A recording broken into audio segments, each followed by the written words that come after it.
everybody, welcome back to another video. This is part 2 in the Trans Am series. So right away, let's jump right into it and get to work on this thing. So the problem I'm having with the hatch is the motor that's in there that's supposed to pull the hatch down and seal it shut is not working. You can see here that the struts are completely worn out, and when the hatch actually comes down, it doesn't fully close. Now my Camaro is equipped with this exact same feature and it's always worked flawlessly, so this is the first time I'm going to be actually repairing one of these motors. Inside the car, this actually does have the electric hatch release, and when you press the button it does make a noise, so I'm pretty sure that is working, but being the lift supports for the glass are completely shot, that's the reason why the glass doesn't actually release and fly open. So after I finally find a place to mount my broom so the hatch isn't going to fall on my head, we're finally ready to come in here and clean all the crap out of the trunk so we can gain access to the motor. So I just wanted to come in close here and give you guys a really good look at this sub box that's installed back here. All the speakers are shot, the thing is rusty, it's falling apart, and it's kind of funny because whoever made this thing, I'm assuming it's custom made, it's like held in place with these like fence hinges, and just the way it's installed is really sketchy. I mean, the way the screws go, I just hope that they didn't screw through the gas tank when they installed it. Well, here's the old carburetor, the old intake, the old lid, and the owner actually had the part that I need to repair the motor. That's the part number right there. That thing cost, I think, 75 bucks new, so it was nice that it was included with the car. So after struggling for a solid minute and a half trying to find a place to put this broom so I could pull this ugly subwoofer box out, I finally just gave up and I ended up putting a vice grip around one of the support struts, and that worked perfectly fine.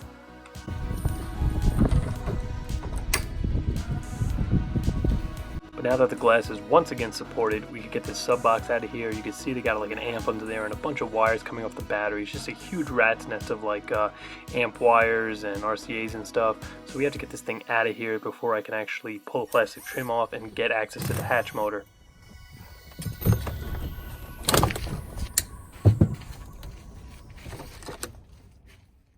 So the motor sits right behind this plastic panel. It's just held in place with a couple of Phillips head screws and 2 tabs at the bottom that just slide out away from the body. And then there's this one electrical connector if you have a third brake light on the outside glass, which is only for 86. You're going to have to remove this little piece here to gain access to the connector, and then you can just pull it off and we could get this piece of plastic out of the way. Right away, looking at the pull down motor, I found that the connector wasn't even connected. After putting it in, you can hear the motor is just running. When it's working correctly, it's supposed to run, the latch is going to pull down, then it clicks and stops. This is due to the gear in there being stripped out, so it doesn't have anything to grab on, it's just free spinning.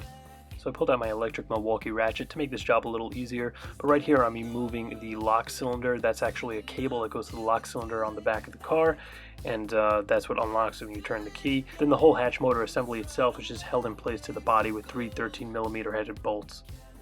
But I came in here earlier and just marked the bolt heads with a Sharpie just so I could get it back in the exact same spot. Then I just came in here and removed the 3 13mm bolts, and then the last piece that had to come off was the little latch release that goes to the button inside the car. That's just connected to the top of the latch with like a little 7mm screw. Now the whole reason this thing failed was because the previous owner said somebody was coming to look at this thing and they were playing around with the hatch, and the motor was coming up as the guy slammed it down, and pretty much stripped the teeth off the gear. That's why when you just plug this thing in, the motor's supposed to spin, pull this down, and latch the hatch. But because the gears are stripped, the thing just keeps spinning and it's not doing anything. It's never going to stop. So here's that gear that is supposedly broken in here. But you can see the Dorman set comes with the whole motor and everything. So I just have to see how I'm going to get this piece off of here, and we're just going to be swapping this out. We'll pop it back in the car and it should work. You already know that power is going to the motor, and the release button works, so this should be a pretty easy fix. So to remove the motor assembly from the actual bracket itself, there's just these 3 self-tapping 11mm bolts holding it in, and then the other end has a linkage that actually connects to the latch that moves that whole slider assembly. And to remove that, there's one 13mm nut you can see right at the bottom there, and then the other side is like a T50 Torx headed bolt. Now I didn't have the right tool to get that out, so all I did was use a set of vice grips, and it actually worked really well. I got it right around the lip on the Torx bolt, and then I just broke free the 13mm side. The way the thing's designed, because the way that bracket comes down, it's really hard to get in there with a ratchet, like a torque socket. That wasn't fitting, and an Allen key wasn't really the right tool for the job. Really, to get this off, you'll need like an Allen key shaped Torx bit to hold that bolt steady. But the vice grip worked without a problem. The thing came right out.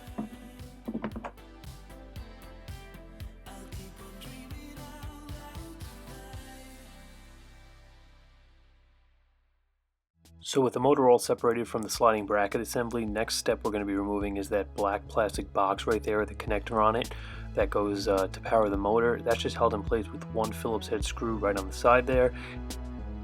Then on the side by the connector where the terminal actually meets the motor, there's just like this little clip that you just undo, and the whole thing just kind of slides out of a channel that's connected to the motor.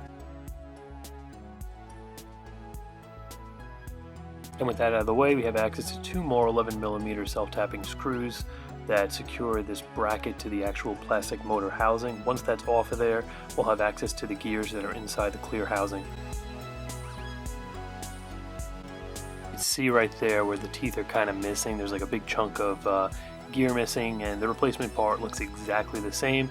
So this should fit on here without an issue. And this gear is just threaded onto that shaft, so all I did was unscrew it, thread the new gear on, and then just reassemble the thing with the new motor and housing. When you go to reassemble this thing, it doesn't really matter where you put it on the shaft. I was trying to match the height and the amount of threads that the old one was threaded on when I was putting this back on. But in reality, when you're putting this thing back together, the entire bracket actually slides, so it doesn't really matter the position that you put it in. You'll see what I'm talking about in a minute. Now you can see here the old gear has this kind of warped washer on here. Now I just took that off and put it on the new assembly because the new motor and gear didn't come with it. So before I put this thing back together, I just came in here with some more white grease and just really slobbered this thing in it. Everything comes lubed up already, but I figured the more grease the better, because this thing does work kind of hard and they're just plastic gears, and it's kind of under a lot of pressure when it's pulling down that heavy glass and really like squishing it against the gasket. So I just sprayed some regular like lithium white grease in there, and that'll keep everything lubed up real nicely. Then after that, everything's just the opposite of disassembly. We put the motor back onto the plastic housing with the new gear in there, zip those 11mm down, and then we put that plastic piece back on where the those two little terminals are, and then it has that one Phillips head screw, and it clips right by the two little pins for the terminal. Once that is in there, we'll just put it back into the housing, put that torque screw back in along with that 13mm bolt. Finally, we get to the point that I was mentioning earlier with the gear positioning on that threaded rod, which I'm going to explain to you guys right now. Before I put the bolts in, securing the motor housing back to the bracket, you can see here this whole thing slides, obviously, because that's what pulls the motor up and down. So where the gear is threaded on there, when you put this in, it's not going to matter, because even if you put it in further down, once you actually go to install it, you could just slide it until the bolt holes line up. So I zipped those bolts back in, and now pretty much we're ready to put it back in the car. But before I do that, I'm just coming in here with some more of that white grease. I'm spraying these sliders that the actual motor slides up and down on, just so it moves a little more freely. Also, don't forget to get nice white lithium grease inside your electrical outlets to make sure that all your wires and plugs slide in and out nice and freely. That's a joke. Please don't do that. Well, you saw me take it apart, so putting it back together is the exact opposite. So you know what that means? It is time lapse!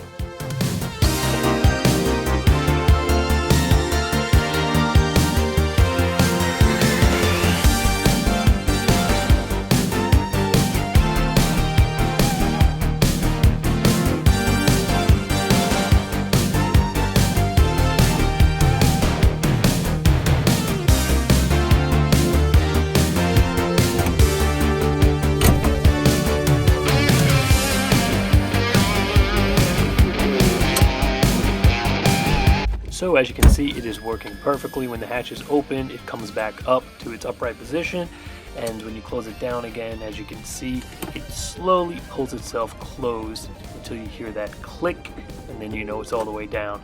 That's working pretty good. Let's watch it again. And again. And maybe just one more time from the inside, just to be sure. Nice!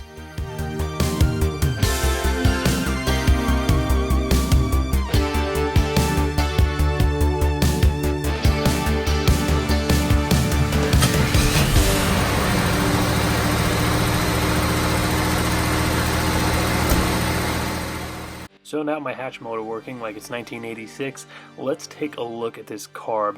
Now you can notice when I just started it up there, the idle was very high. So I tried to come in here to adjust the fast idle screw, that's what controls that, but I realized it was way too hard to get to and I couldn't figure out how the hell to get under there with all these hoses in the way, so I pretty much just gave up and went straight onto the timing. So after I went inside and grabbed my uncle's period correct snap-on timing gun, I came in here to try to see what the base timing was at. Now I'm trying to aim this down between the compressor and the alternator there to get a good look at the crank pulley. It was pretty dark and hard to see, but I could definitely tell that there wasn't any white mark and I couldn't see the line.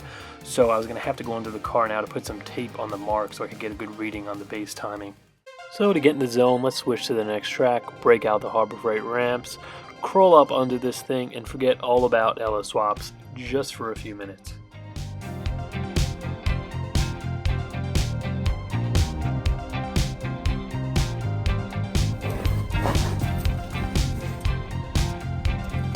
Huh. That block looks suspiciously clean. And look at that, it looks like it has brand new spark plugs in it. Timing cover and oil pan, I guess they look like they're painted, but they're very sludgy. They look like they're leaking.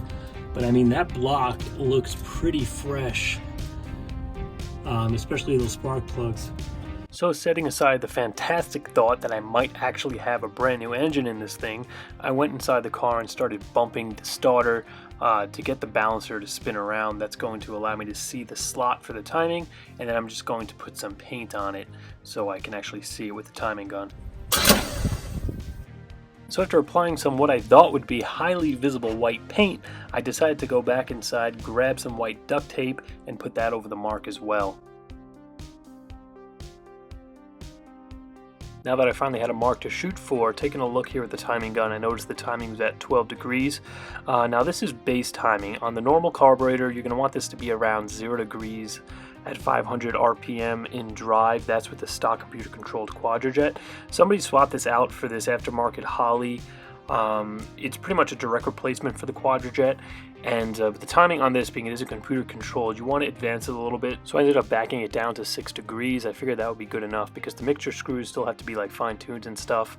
I want to rebuild this carburetor before I dial everything in, so I'm going to back it down to 6 and we'll go for a run and see how it drives. Hopefully the pinging goes away. So I'm just coming in here with my distributor wrench. I'm going to loosen this up, then we're going to hit it with the timing gun again, back it down till it's at 6 degrees, and then we'll tighten the distributor up and we'll be ready to go for a test drive.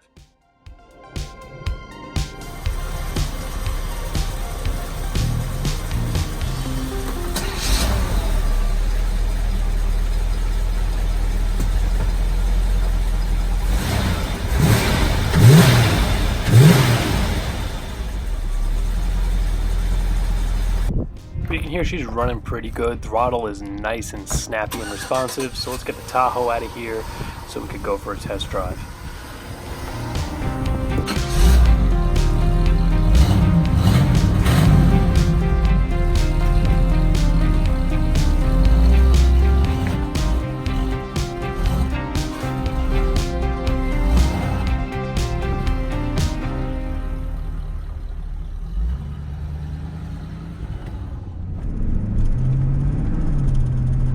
Immediately I'm noticing that when I put it in drive, it doesn't clunk nearly as violent. I think the idle was set too high before.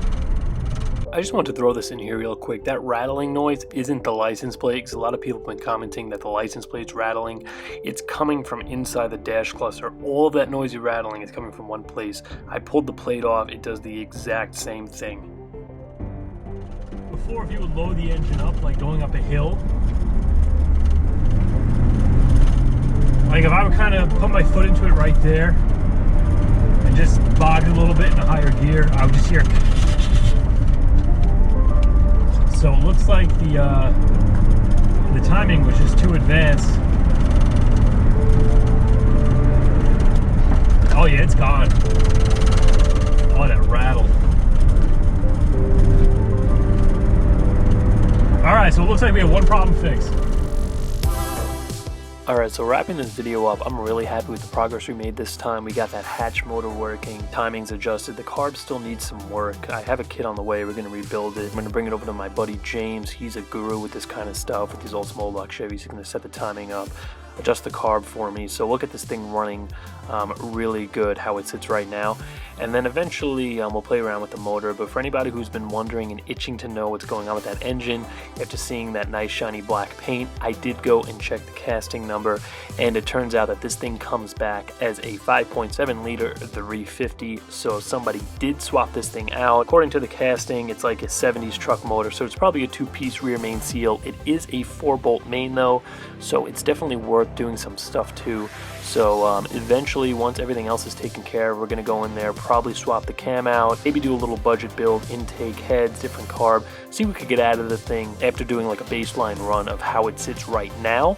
But you can see here, I did go and get my tires on. I'm not crazy about how the sidewall looks. I kind of like the look of the 225s more, but I mean, these are the factory size tires that came on this car, so this is exactly how it would look if you bought this thing new in '86. Other than that, it rides so much better with these tires, like going over bumps and stuff. It definitely feels so much better on the highway. There's a lot more grip. For anybody who may have missed the pinned comment on the first video of this series, my overall goal for this car is just to make it fast, kind of sleeper daily driver. I really like the automatic transmission, but being it does have a 350, we are going to upgrade this thing, do some mods, try to keep it as cheap as possible, because I always get questions on how to wake up like a stock third gen. It's like somebody's first car and it needs more power. So let's see what we could do with some budget like heads and cheap stuff, you know, budget cam, see how we can wake this thing up. But before we get to that, this thing does need a lot more stuff fixed. I got to get to the gauges, I got to fix the water leaks, we're going to change the seats, get the interior cleaned up,